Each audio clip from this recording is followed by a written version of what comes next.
Tiga.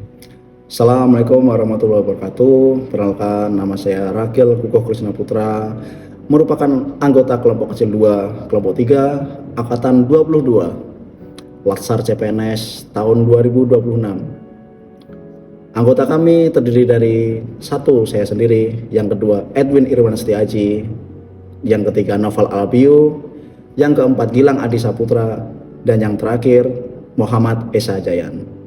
Di sini kami ingin memaparkan soal materi tentang reformasi birokrasi.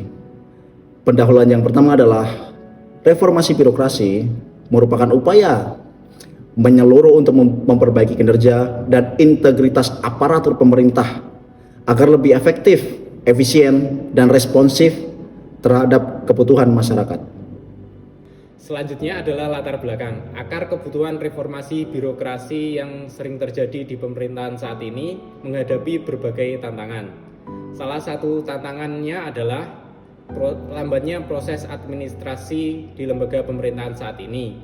Kemudian sering terjadinya korupsi, kolusi, dan nepotisme sehingga menurunkan angka kepercayaan masyarakat terhadap pemerintahan, serta mekanisme koordinasi antar lembaga yang sering tumpang tindih.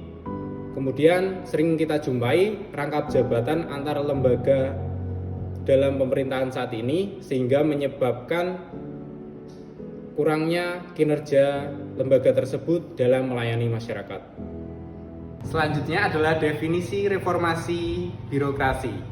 Reformasi birokrasi secara konseptual dapat diartikan sebagai perubahan yang sistematis mulai dari restrukturisasi organisasi, penguatan proses bisnis, kemudian penyempurnaan integritas, kemudian meningkatkan kompetensi sumber daya manusia yang dapat berpengaruh dalam pelayanan masyarakat yang lebih baik ke depannya.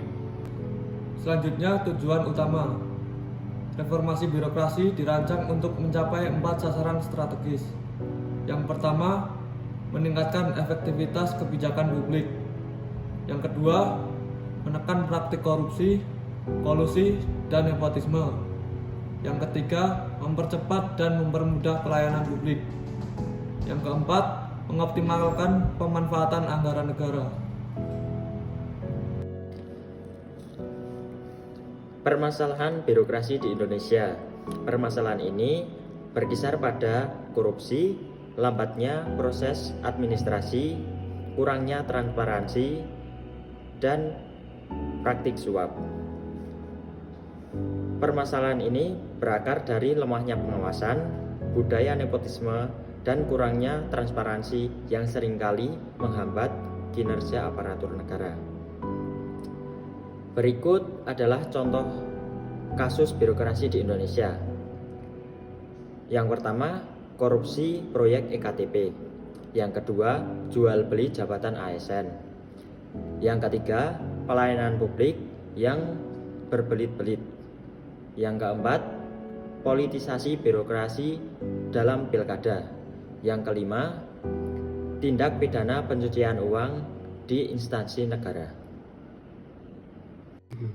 Berikutnya disediakan tabel rekomendasi alternatif penyelesaian isu permasalahan birokrasi yang ada di Indonesia.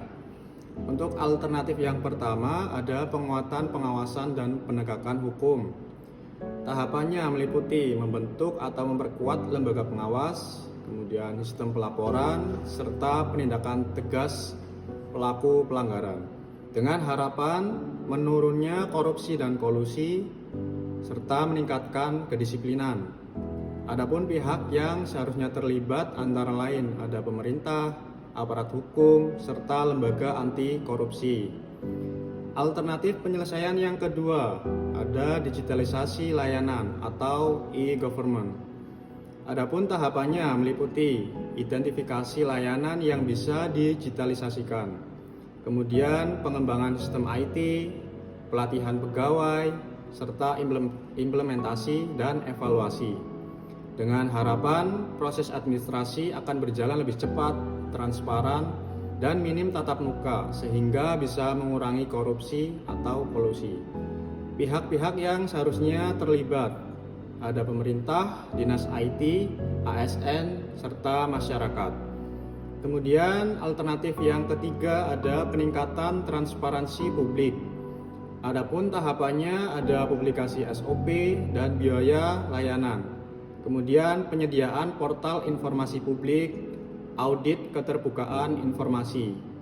Dengan hasil yang diharapkan meningkatkan kepercayaan publik, kemudian berkurangnya praktik korupsi.